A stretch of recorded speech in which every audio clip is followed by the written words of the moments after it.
गौरीला काही ठिकाणी दाखवला जातो मांसाहाराचा नैवेद्य. तुम्हाला हे माहिती नसेल, पण काही भागामध्ये गौराईला मांसाहाराचा नैवेद्य दाखवला जातो.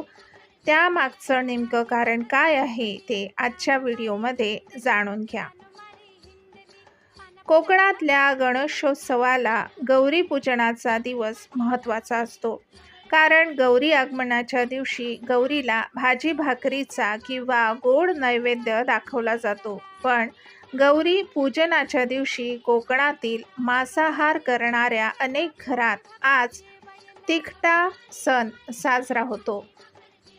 गणेशोत्सवापूर्वी श्रावण महिन्यापासूनच अनेक जण मांसाहार सोडतात. मग हा मांसाहाराचा उपवास गणेशोत्सवापर्यंत कायम राहतो.